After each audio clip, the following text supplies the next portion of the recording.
Vamos ler? Lucas 23, a partir do versículo número 35, que diz: O povo estava ali e observava tudo. Também as autoridades zombavam e dizia: salvou os outros, que salve a si mesmo, se é de fato o Cristo de Deus, o escolhido.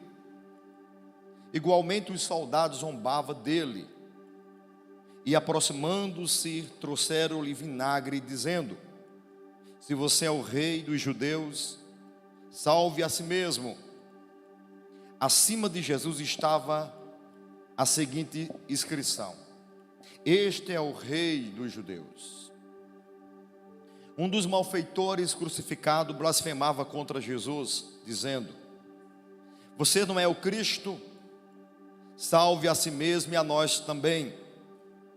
Porém o outro malfeitor o repreendeu, dizendo: você ao menos teme a Deus, estando sobre igual sentença. A nossa punição é justa, porque estamos recebendo o castigo que os nossos atos merecem. Mas este não fez nenhum. E acrescentou: Jesus, lembre-se de mim quando você vier do seu reino. Jesus lhe respondeu: em verdade lhes digo que hoje mesmo estarás comigo no paraíso. Eu quero convidar você para nós fazermos mais uma oração, para nós curvarmos mais uma vez nossa cabeça nessa noite e falarmos com Deus. Pai, muito obrigado pelo privilégio que temos de estarmos aqui nesse lugar. Obrigado, Deus, pela tua graça, pela tua bondade. Obrigado, Senhor, porque o Senhor nos amou quando nós estávamos totalmente contrário à tua vontade, quando nós éramos, Deus, inimigos da cruz, por conta dos nossos pecados. Pecados esses que nós nascemos com eles por conta da nossa natureza pecaminosa. Mas mesmo assim o Senhor nos amou.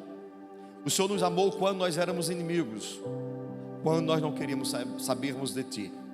Pai, muito obrigado, e que nesta noite o Senhor fale ao mais profundo dos nossos corações de uma forma sobrenatural. Que os nossos ouvidos estejam totalmente atentos àquilo que o Senhor deseja falar conosco nesta noite, em nome de Jesus. Queridos, esse momento que nós lemos, o momento da crucificação, foi um dos momentos da história aonde Jesus, ele não se parecia nem um pouquinho com o rei.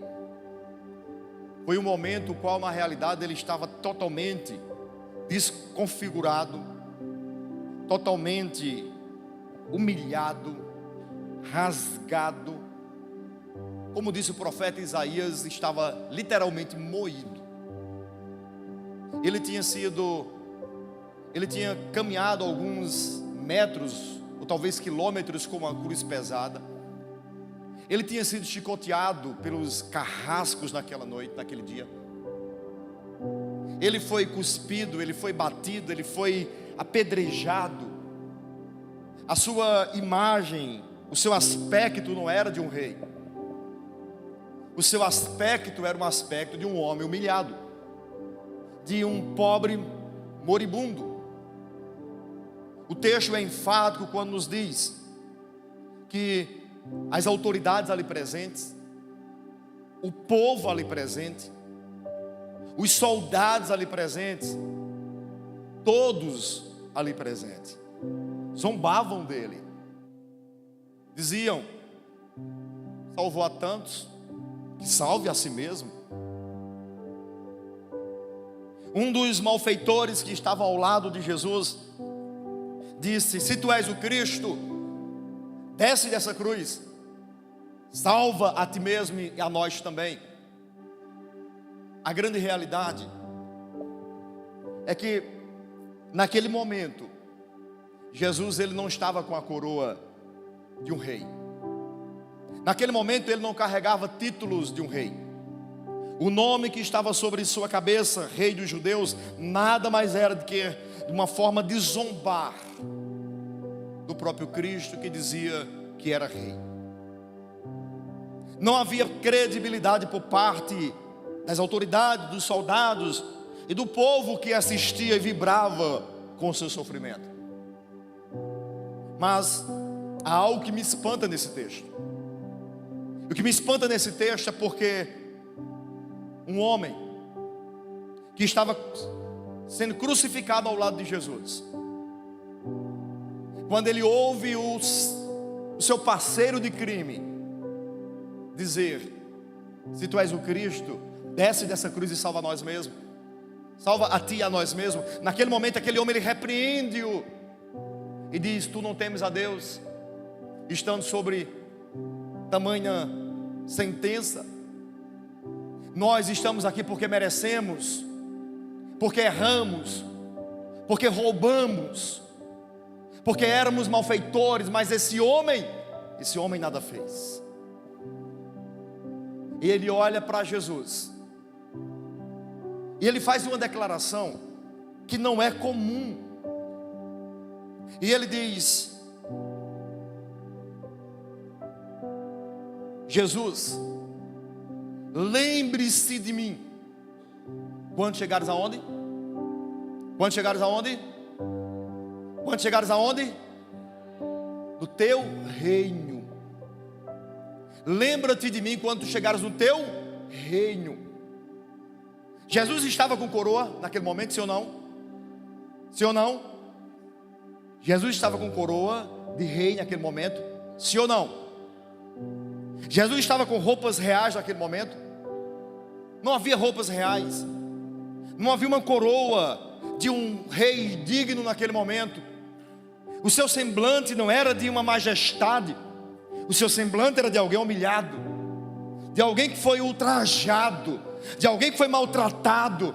O seu semblante estava mais para um escravo do que uma majestade.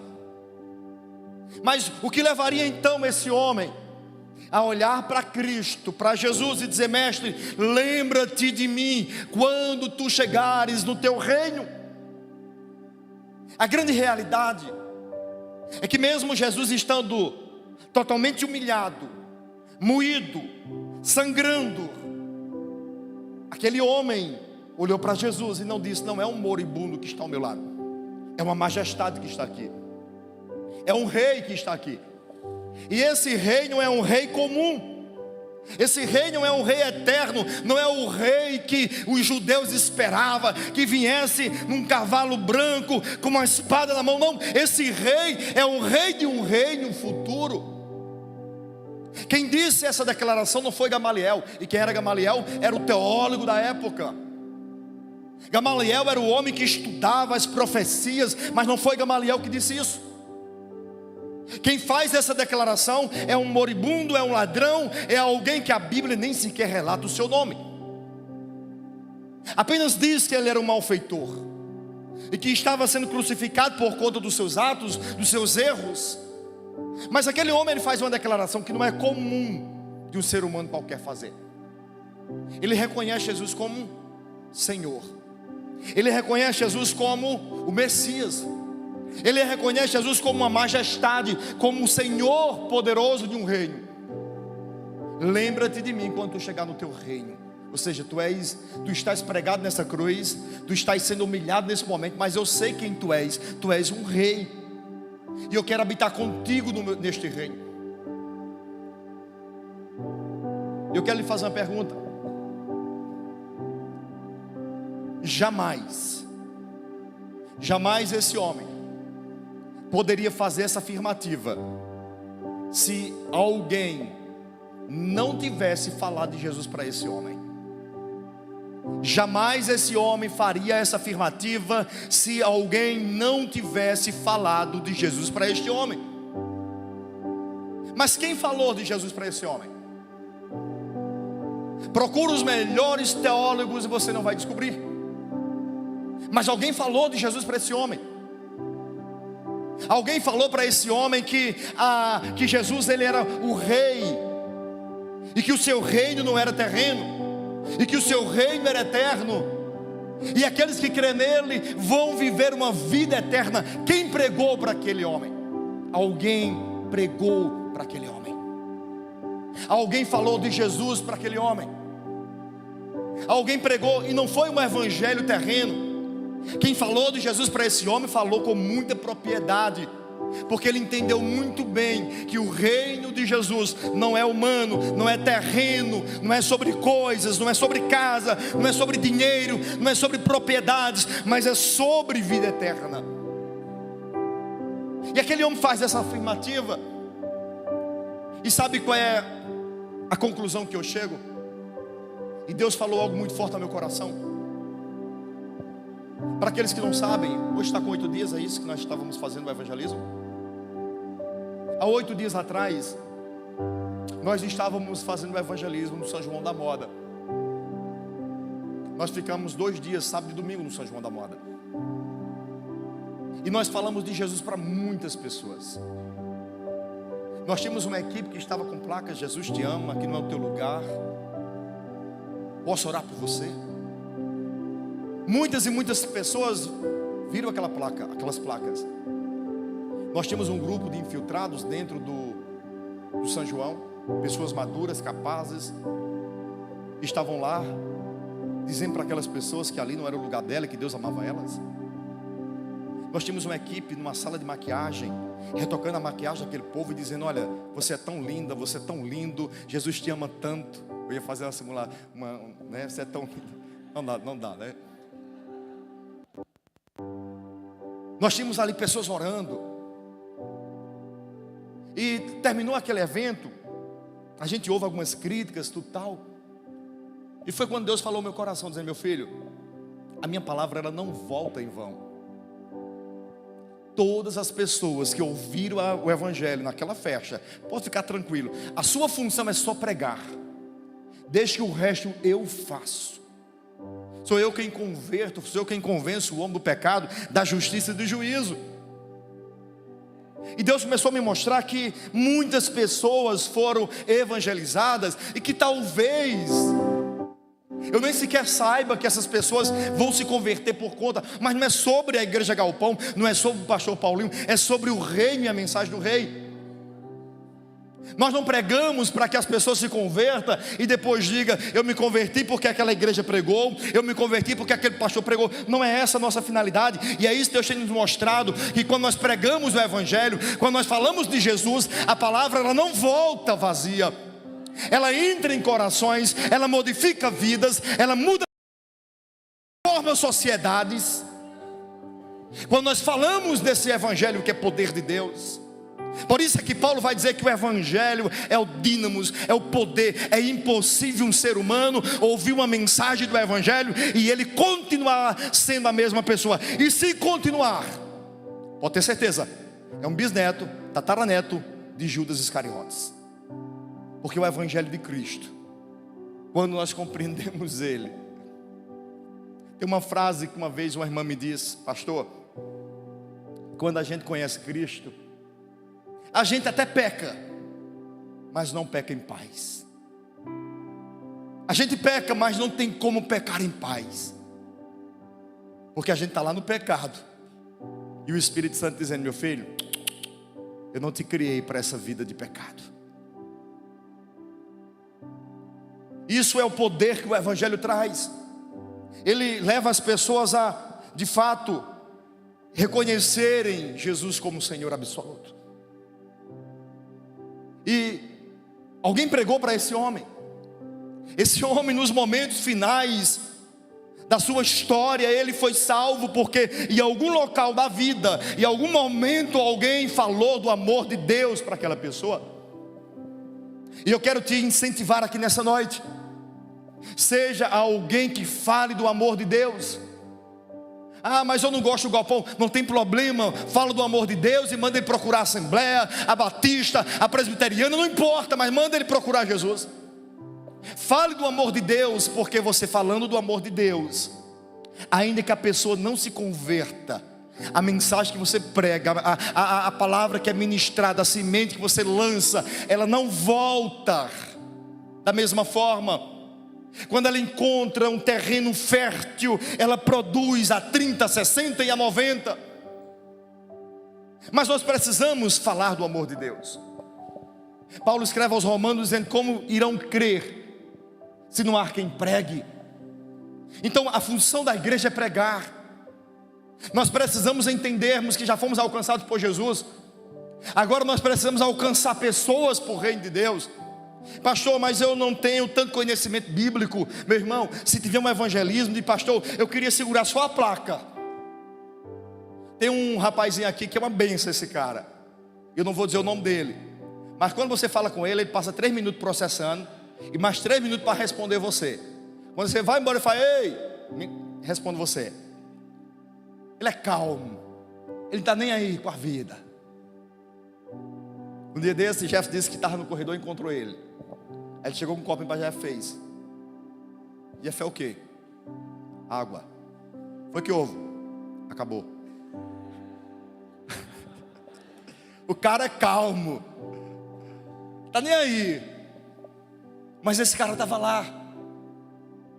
Não é tão eloquente nas palavras, mas estava com uma plaquinha lá na porta do São João. Quem entrava tinha que ver: Jesus te ama. E esse cara segurou a plaquinha lá perante 3 horas, paradinho aqui, ó. E depois nós ouvimos os relatos pelo Instagram. As pessoas dizendo: quando eu cheguei ali, eu vi como se fosse 2 anjos segurando aquelas placas.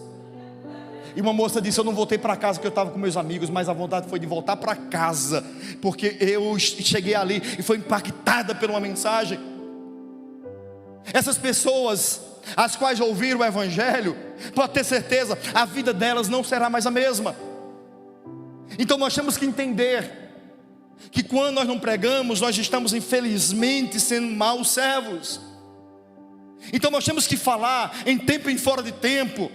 Independentemente se as pessoas vão se converter naquele momento, apenas fale e deixe que Deus de fato ele vai regar, Ele vai colher a semente no tempo certo, o fruto no tempo certo.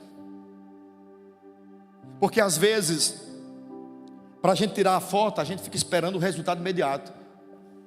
Mas não é sobre tirar selfie, não é sobre postar na rede social. É sobre nós falarmos do amor de Deus, seja onde nós estivermos, seja no seu trabalho. A gente conseguiu falar de Jesus, as meninas falavam de Jesus, maquiando o povo em pleno São João. Imagina você no seu consultório, no seu lugar de trabalho, na sua mesa, falando dos amigos. Uma das primeiras vezes que eu ouvi falar de Jesus com consciência foi de uma mesa de um bar.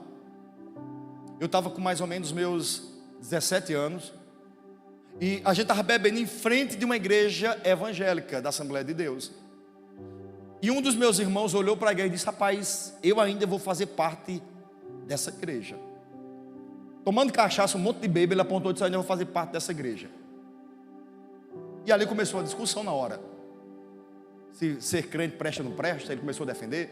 Os outros começaram: está ficando doido, é? Mas começou a se falar, bêbados começou a falar de Jesus. E nós que nos consideramos os santos, né? Os separados, não falamos de Jesus muitas vezes para essas pessoas. Quando nós falamos do amor de Deus, pessoas são alcançadas. Se alguém não tivesse falado de Jesus para esse homem teria ido para o inferno. Mas alguém falou. Alguém falou, e alguém falou um evangelho verdadeiro. Porque o evangelho falso, ele engana as pessoas, ele ilude as pessoas, ele faz as pessoas correrem atrás de bênçãos. Não tem essas igrejas que tem essas campanhas: ó, o culto da vitória, 7 semanas, sei lá de quê, né? E todo mundo vai para lá à procura da bênção, não de Jesus. Esse evangelho, ele não converte pessoas.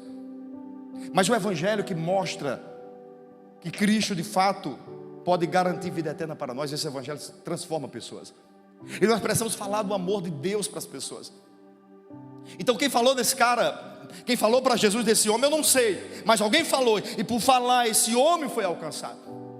E aqui eu vejo a importância de nós, enquanto igreja, de fato, sair da nossa zona de conforto, termos coragem, termos a capacidade, a ousadia de falarmos do amor de Deus e ponto. Há um ano atrás nós pegamos uma van com 15 pessoas dentro, porque recebemos um convite para a Invertente fazer um evangelismo, sem rede social, sem estrutura de som, sem nada. Só: pastor, venha na minha cidade, aqui tem muita gente, muitos jovens que precisam de Deus. E a gente pegou uma van, 15 pessoas, foi para Vertentes. Fizemos um evangelismo sem nenhum tipo de preparação. Nessa noite deu 80 pessoas na praça, sentadas para nós orarmos por eles. Na outra semana voltamos, tinha mais 80 a 100 pessoas. E hoje existe uma igreja lá em Vertentes, porque um dia nós saímos da nossa zona de conforto e fomos lá levar Jesus para aquele povo. Mas se nós não tivéssemos ido, não existiria uma partícula do corpo de Cristo lá através dessa igreja. Um dia eu estava em Vertentes, porque até hoje eu não entendo porque Deus me levou para Vertentes, ou pelo menos não entendia. E um dia eu estava em Vertentes, eu peguei meu carro e Deus me fez andar a cidade. A cidade não tem igrejas evangélicas, tem uma quantia minúscula, muito pequena de igrejas. E as igrejas que tem, alguns acabam se identificando, outros não. Então o galpão ele chegou na contramão, porque lá tem a Assembleia de Deus, lá tem outras igrejas mais conservadoras de usos e costumes, e chega o galpão lá. Chega o galpão para dizer: galera, vocês que não estão se encontrando naquela igreja que é tão boa, e eu sei que é, vocês podem vir para cá, porque aqui a gente consegue lidar com vocês. E começou a ir tanta gente para a igreja lá. E teve um dia que alguém mandou uma mensagem para mim e disse: pastor, eu vou parar de ir para o galpão, porque estão dizendo que lá é a igreja dos gays. Tá indo gay demais, pastor, para lá. Eu disse: minha filha, você quer colocar uma placa dizendo: se você é homossexual não pode entrar? É isso? E irmão, olha, eu sou um cara que às vezes eu perco minha paciência muito fácil quando eu escuto algumas coisas que não deveria ouvir. Aí eu perco a paciência. Porque quando a pessoa: pastor, eu não vou não, porque está indo. Eu disse: minha filha, que evangelho é esse que você aprendeu? Então, se você fosse a pastora da igreja, isso é uma irmã que mandou, você ia colocar lá dizendo: quem pode participar? Não pode entrar aqui puta, rapariga, tá? Não pode. É isso? É a igreja dos santos. Então Jesus ia ficar fora, porque ele disse que vai à procura dos que se perdem. Os que se consideram tão santos não precisam de Jesus. Você está correndo um grande risco, minha irmã.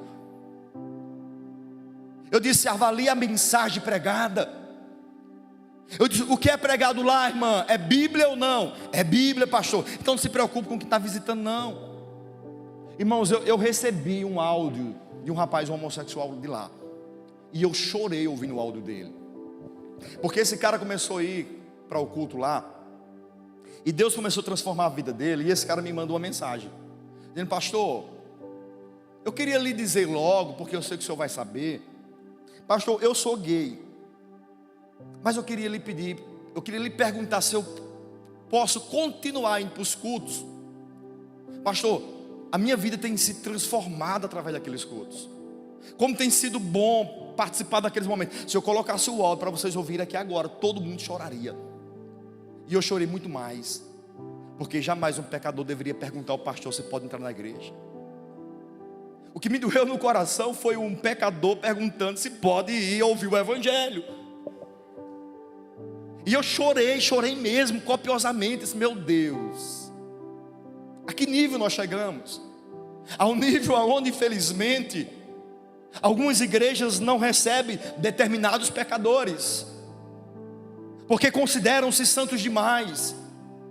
E esse povo santo demais vai ter uma surpresa tão grande quando chegar no céu. Talvez nem chegue no céu, né? Talvez ele nem chegue. Talvez ele chegue no lugar. Quem já viu aquela propaganda lá do político, né? Político em época de campanha, né?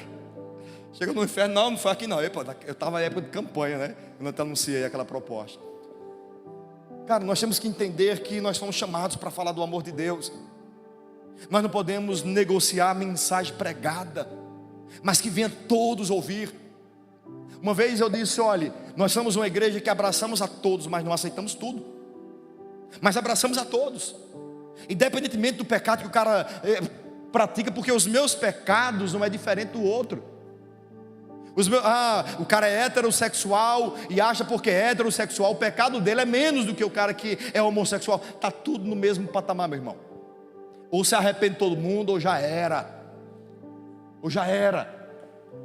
Mas nós precisamos entender que precisamos pregar, porque quanto mais nós pregamos, mais as pessoas vão se converter. Então lá em Vertentes existe hoje uma igreja de pessoas apaixonadas por Jesus. Nós fizemos o evangelismo em Vertentes e estava aquela galera de lá evangelizando junto conosco. Fizemos aqueles que vieram para cá também, porque é sobre isso, é sobre falar de Jesus. Falar e deixar com que Deus de fato convença os corações. Sabe o que eu acho interessante também nesse texto? É que, de fato, esse homem, Jesus olha para ele e diz: ainda hoje estarás comigo no paraíso. Mas sabe por que Jesus fala isso? Porque Jesus percebeu um senso de pecado. O que é um senso de pecado? É um senso de reconhecimento que é um pecador. Ele, repreendendo o outro, ele diz: nós estamos nessa condição, nós somos merecedores desse castigo, porque nós de fato erramos. Sem senso de reconhecimento de pecado, não há salvação. Nós precisamos de fato entendermos que todas as vezes que eu peco, mas eu não reconheço meus pecados, não há salvação para essa pessoa. Esse rapaz aqui, ele reconhece a sua insignificância, ele reconhece o seu pecado, ele reconhece que era um miserável pecador. E por isso é que Jesus, em Mateus capítulo 5, ele vai dizer: o reino dos céus é dos pobres de espírito. São daqueles que olham para dentro de si e percebem que precisam de um Salvador.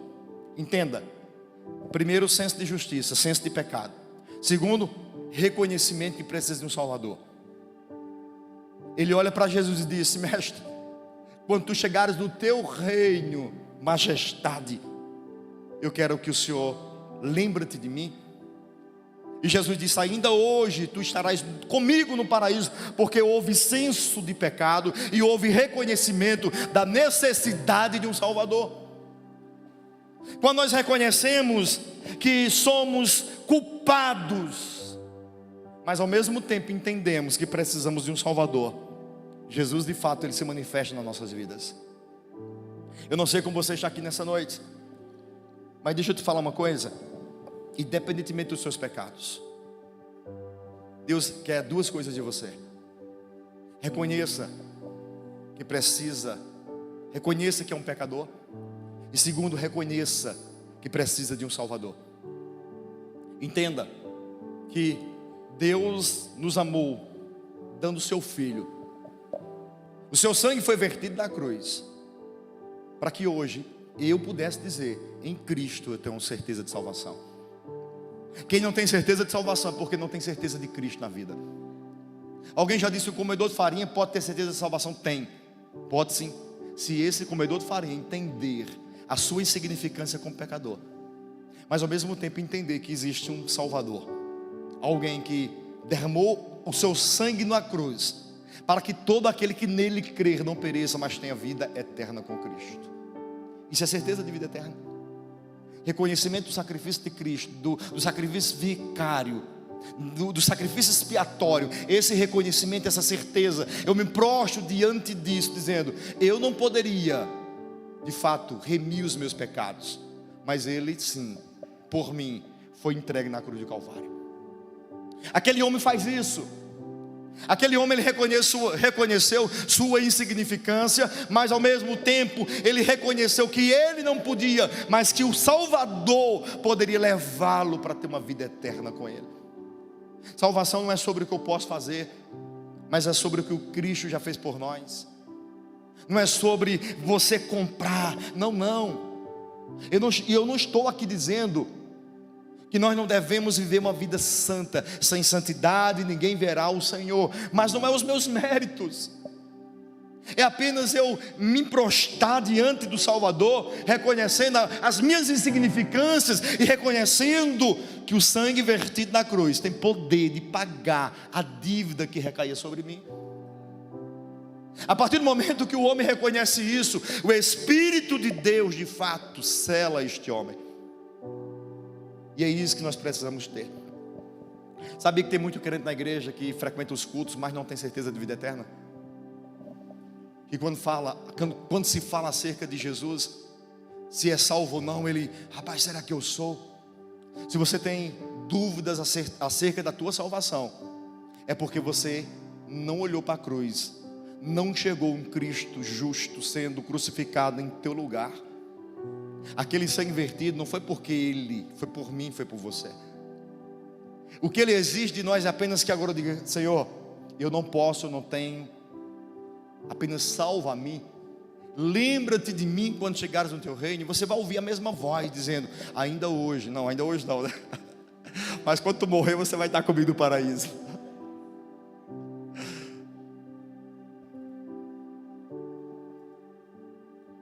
Esse texto mostra isso. Mostra um homem que alguém falou de Jesus para ele, aí ele se converte porque alguém falou de Jesus para ele. Aí ele agora, mediante esse senso de pecado, ele reconhece e ele aceita Jesus como Senhor de sua vida. Um homem, uma vida foi salva, porque um dia um crente falou do amor de Deus. Que nós venhamos ser, que nós venhamos de fato sermos condutores de vidas para o céu. Seja um condutor, minha irmã, seja um condutor, meu irmão. Não queira ir para o céu sozinho, leve alguém com você, leve uma multidão de gente com você. Fale desse amor, fale dessa graça que te alcançou. Pastor, eu não sei falar tanto. Fala do teu testemunho. Uma vez eu estava evangelizando com o Caio, e a maneira dele evangelizar era contando o testemunho dele. A gente se encontrou com um rapaz na Praça do Estudante, e o cara disse: é porque eu sou meio cético, não creio muito em Deus. Aí Caio disse: eu sou a pessoa certa para falar com você. E Caio disse: eu era um cara cético que não acreditava em Deus, até o dia que eu fui para o retiro. E fiquei o primeiro dia, o segundo dia, o terceiro dia sentado na última cadeira lá atrás, de braços cruzados, dizendo: isso é um monte de besta. Até que no último culto, ele dizendo para o cara: no último culto, eu vendo todo mundo chorando, todo mundo pulando, todo mundo se alegrando. E ele diz: será que só eu estou certo, todo mundo está errado? E Caio fechou os olhos e disse: pai, se tu existe, me dá um abraço. Ele não abriu o olho não. O pastor Fábio chegou e disse: o pai mandou eu lhe dar um abraço. Imagina como ficou esse cara. Esse cara chorou tanto, mas chorou tanto, mas chorou tanto, mas chorou tanto, que ele entrou no ônibus e veio chorando. Porque existe um problema de paternidade na vida do cara, na área humana e na área espiritual. Aí o pai chega ali, responde a oração que o cara faz em mente, e não só responde, ele sente o abraço físico. O pastor Fábio abraçou ele e disse: Deus mandou te abraçar. E ele contando isso para aquele cara ali na praça, evangelizando a pessoa através da experiência a qual ele viveu. Ah, pastor, eu não sou teólogo. Conta a tua experiência. Rafael, eu sempre gosto de contar a história de Rafael. Rafael não acreditava em Deus também, mas aí ele cai numa situação difícil, e um dia ele aceita o convite de vir à igreja. E ele senta-se justamente aqui na frente das primeiras cadeiras, fica com os braços cruzados o tempo todinho. E foi um culto que o fogo caiu aqui mesmo. E no final do culto, Rafael faz uma oração. Ele disse: Deus, se tu existe, eu queria te sentir. Você não tem ideia não. Esse cara, Deus visitou Rafael de uma forma que faz muitos... Eu tenho 20 anos, 22 anos de crente. Fazia muitos anos que eu tinha visto alguém ser tocado como aquele cara foi. Esse cara, ele ficou literalmente abestalhado. Esse cara, ele chorava tanto, ele já é meio leso, ele não está aqui não, né? Tô brincando, Fael, te amo, um beijo. Ele vai ver depois, né? Live. Meu irmão, Fael ficou literalmente bobo. Ele queria converter todo mundo. Não, mano, a gente foi para a vertente. Esse Crivandi foi com ele na época no carro, você não tem ideia. A gente foi jantar, ele não deixou o Crivandi jantar não, falando da experiência que ele viveu. Aí eu tive um gabinete com ele, eu disse: meu irmão, deixa eu te orientar. Ó, eu sei que o que você está vivendo é muito real, é muito forte. Você nunca viveu isso antes, mas você precisa se controlar, porque senão as pessoas vão achar que você perdeu o juízo. Eu falei: pastor, imagina um cara que viveu 27 anos sem acreditar em Deus, e depois de 27 anos descobriu que Ele existe. É assim que eu estou besta, estou doido mesmo. E eu quero que todo mundo experimente o que eu estou sentindo. Eu estou queimando, pastor. E é sobre isso, irmãos. Conta. E Rafael, aonde ele chega, mano, ele fala a experiência dele. Eu digo mais: Rafael vai ser um dos grandes evangelistas dessa cidade, porque o cara não tem vergonha de falar de Jesus, não. E fala com autoridade, fala com inteligência. Estou consertando o que eu disse, né? Fala com inteligência. Vai, tu é o cara. Mas de fato é um menino que, cara, um potencial extraordinário para falar do amor de Deus. Ele fala, onde ele chega, ele faz: mano, eu era um cara que não acreditava em Deus, eu era loucão, eu fumava, mas eu fui pro culto e Deus me tocou e meu coração começou a queimar. E cara, mano, ele já arrumou umas 10 pessoas para ir para o Next Season. Então, meu irmão, se tu vê, tua vida vai ser outra. E a galera diz: cara, eu quero ir também, eu quero ir também, eu quero ir também. Vamos, como diz Fael, vamos queimar, irmãos. Que o nosso coração arda de desejo, de vontade, de ganhar vidas, porque o melhor lugar que nós vamos é o céu. Não queira ir sozinho. Leva a tua família, leva teus amigos, leva todo mundo contigo, irmão, porque não tem parada melhor. E o céu é real. E nós tenhamos a mesma capacidade de falar de Jesus. Que nós venhamos entender que a flecha que nós iremos lançar, ela não vai voltar vazia. Vidas serão alcançadas. Sabe por que eu estou pregando para vocês aqui hoje? Porque o Geir é bom de matemática, né? Eu me converti em 99, faz quantos anos?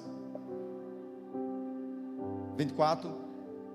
Ele errou na estrutura, viu? Se fosse um prédio aqui, falasse 23. Ah, foi? Tá bom, o cara é bom então. Pode contratá-lo, o prédio não vai cair. Mas há 24 anos atrás, alguém falou do amor de Deus para mim. E eu me lembro como hoje.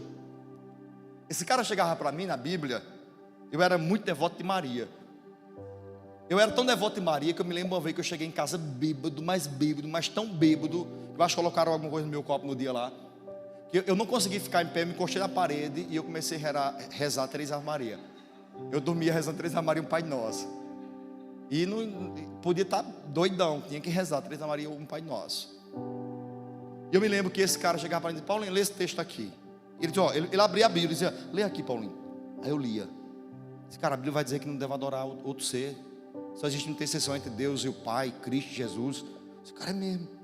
Me ensinaram errado. E eu fui aprendendo, cara. E a mensagem que ele foi trazendo foi encontrando lugar no meu coração. E em 99, 9 de maio de 99, eu estava lá na igreja Vale da Bênção, o pastor Josildo pregando. Eu não sei o que ele pregou, mas eu me lembro que eu levantei a mão. E eu me lembro que eu fiz uma oração dizendo: se Sandro, que ele é até um cara da Rocão hoje, se Sandro me convidar, eu vou hoje. Quando eu disse isso, ele botou a mão no meu ombro e disse: bora. Disse: bora. Cara, e faz 24 anos, porque alguém se preocupou de falar de Jesus para mim. Fala de Jesus para as pessoas, com jeitinho, com educação. Não vai condenar as pessoas, não, mano. Fala do amor de Jesus. Não importa, você não precisa mostrar o pecado do outro. Mostra Jesus e pronto. e deixa que o amor de Cristo vai constrangê-lo. E o pecado que ele estiver praticando, ele vai dizer: rapaz, eu tenho que deixar isso. Aquele casinho amoroso, aquele contatinho, tem que apagar isso. É Deus quem faz. Quando eu me converti, eu namorava com a menina e a gente caiu algumas vezes. O pastor nunca soube, né? Mas eu caí algumas vezes com aquela menina. Mas é o que eu disse no início: quando nós nos encontramos com Jesus, nunca mais nós pecamos em paz. Até que um dia eu disse: minha filha, a gente é crente, pode estar fazendo isso não. Isso é só depois do casamento. Porque o meu desejo era viver aquilo que de fato eu tinha aprendido. Então a mensagem que nós pregamos, alguém pregou para mim, hoje eu estou pregando para vocês. E o meu desejo é que um dia vocês estejam em um púlpito pregando como eu estou pregando. E vocês também digam: um dia eu estava lá na igreja do Galpão, e um pastor pregou uma palavra lá, e eu fui para frente, e eu comecei a queimar, e eu falei de Jesus, e por isso estou aqui hoje. A nossa missão é falar do Evangelho. Se nós não falarmos do Evangelho, do amor de Cristo, nós iremos perder. Não fará sentido estarmos aqui reunidos. Esse momento aqui é um momento de edificação da igreja, sim. É um momento que a gente ouve, que a gente adora, que a gente se enche de Deus. É muito bom esse momento, mas nós nos enchemos hoje, domingo para segunda, terça, quarta, quinta, nós falamos do amor de Deus. Não seja alguém que ouve, mas não fala. Não seja o agente 007, não fala. Diga: mano, eu fui numa igreja tão legal ali, vamos lá comigo. Convida pessoas, mano. Fala de Deus para as pessoas. Conta a tua história. Fala o quanto Deus tem mudado você. E esse testemunho fará com que Deus de fato transforme outras pessoas através do teu viver. Amém? Vamos colocar em pé, eu quero orar com vocês. Só o violãozinho mesmo e o teclado.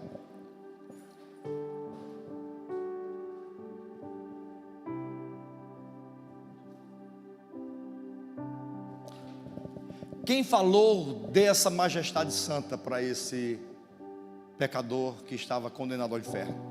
Alguém falou. Alguém falou de um Deus que transforma, que liberta. Eu queria que nesse momento, eu queria fazer algo profético aqui nessa noite. Eu queria que nessa noite, eu queria orar para Deus ativar pregadores desse lugar. Amém? Há muitos anos atrás eu estava sentado em um culto igual você está hoje. E eu ouvi alguém pregar o Evangelho. E eu disse: cara, eu quero pregar também. Meu coração, ele queimava, ele fervia de vontade de falar do amor de Deus. Eu comecei a ler a Bíblia, não sabia nem o que estava lendo. Mas o simples fato de gastar tempo lendo me edificava. Eu ficava pregando sozinho. Eu ficava às madrugadas pregando para as paredes. Mas a unção que eu sentia pregando sozinho era a mesma que eu sinto hoje pregando para vocês. Que Deus ele ative nessa noite dons espirituais. Que nessa noite uma multidão de evangelistas seja levantado nesse galpão. De homens, mulheres corajosos. Eu queria que você levantasse sua mão direita. Eu quero profetizar sobre a tua vida aqui nessa noite. Espírito Santo, não é sobre nós, não é sobre uma placa de uma igreja, é sobre o teu nome. Levanta-nos nessa cidade como um exército poderoso. Uou! Nós queremos entrar em lugares que ninguém entra. Queremos buscar a tua ovelhinha. Queremos buscar a prostituta. Queremos buscar o homossexual. Queremos buscar o adúltero. Queremos buscar o prostituto. Senhor, levanta-nos como mensageiros da última hora. Queremos pregar o teu amor em tempo e em fora de tempo. Queremos proclamar as verdades do reino em tempo e fora de tempo, nos hospitais, nas cadeias, nas praças. Senhor, não somos os perfeitos, somos uma geração imperfeita, mas nós nos apresentamos nessa noite dizendo: Espírito de Deus, desce sobre nós, ativa nessa noite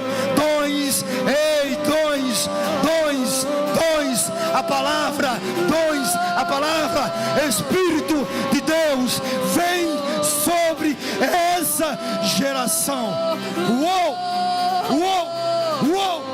Rikamanarabasuri bikovia, Shadaramanayas, Rokamanarabiaso. Levante suas mãos, receba dons, dons espirituais, profetas.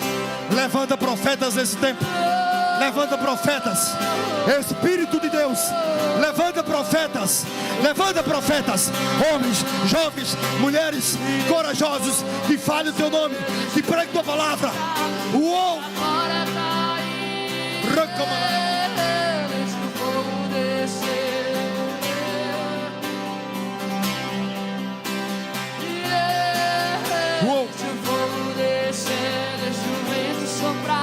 Deixa a glória cair, deixa o fogo descer,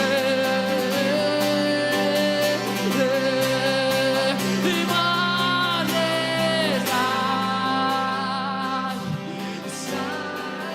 Declara bem forte.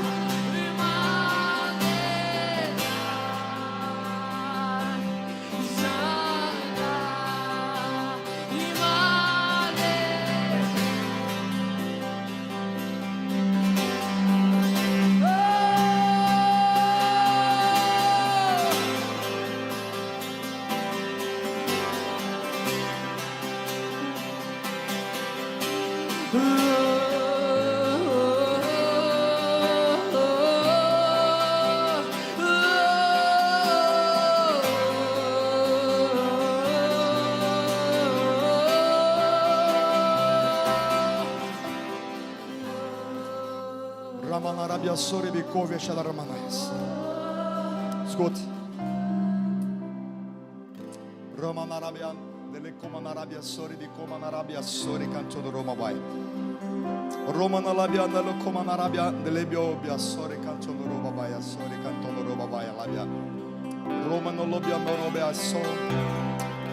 Eu não consigo colocar minhas mãos sobre todos vocês, mas eu quero nessa noite profetizar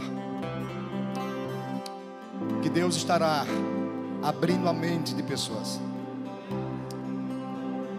que Deus estará abrindo os lábios de pessoas. Dons de sabedoria da palavra virá sobre a tua vida. Romanarabia de Comanarabia de Canto Lebio Babaya Sore Canto Babaya Lecomalabia Lebio Romanolo Comanabia Sore Canto Babaya Romanalabia Nalabia de Canto Babaya Remamaya Sore Canto Babaya Sore Canto Babaya.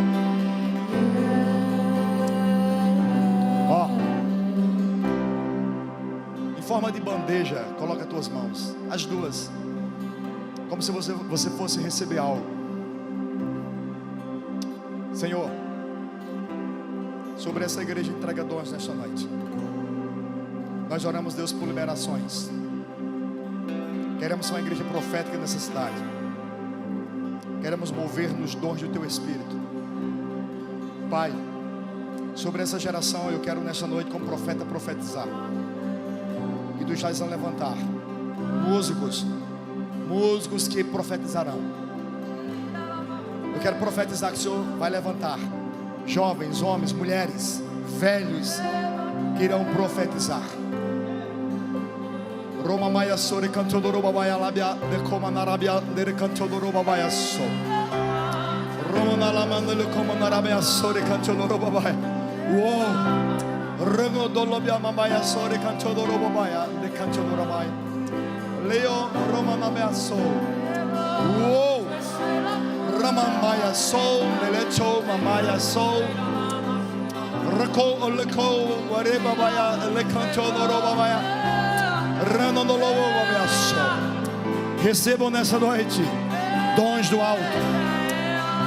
O Espírito de Deus derrama conforme tua palavra.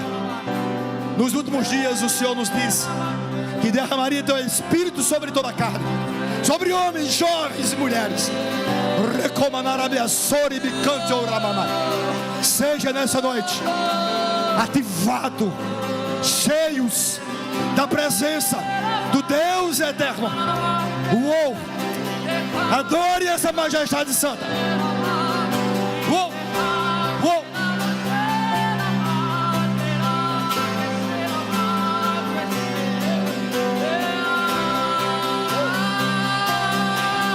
Deixa o fogo descer, deixa o vento soprar. Deixa o fogo descer. Uou! Ah! Deixa o fogo descer, deixa o vento soprar. Deixa a glória cair. Recamanar a bênção. Uou! Deixa o fogo descer.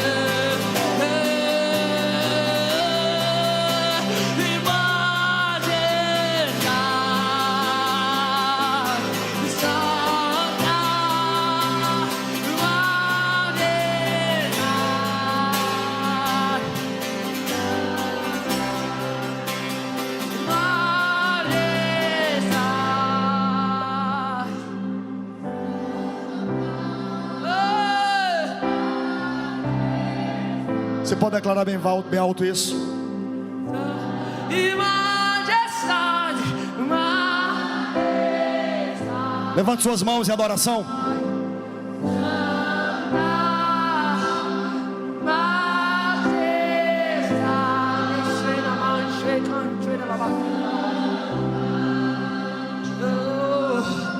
Deixa o fogo descer, deixa o vento soprar.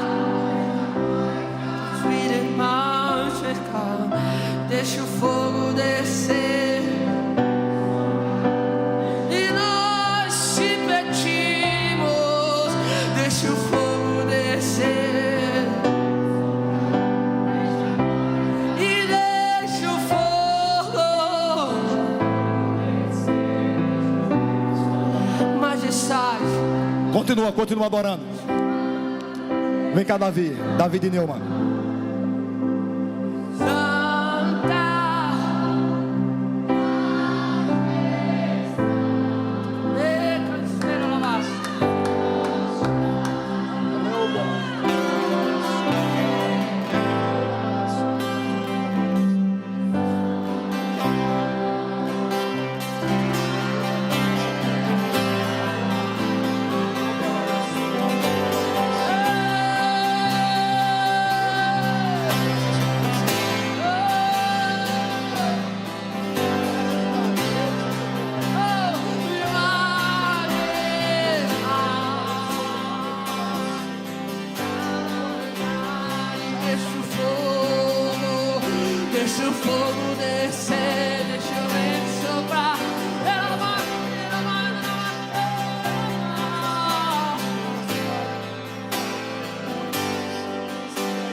deixa o fogo descer.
O fogo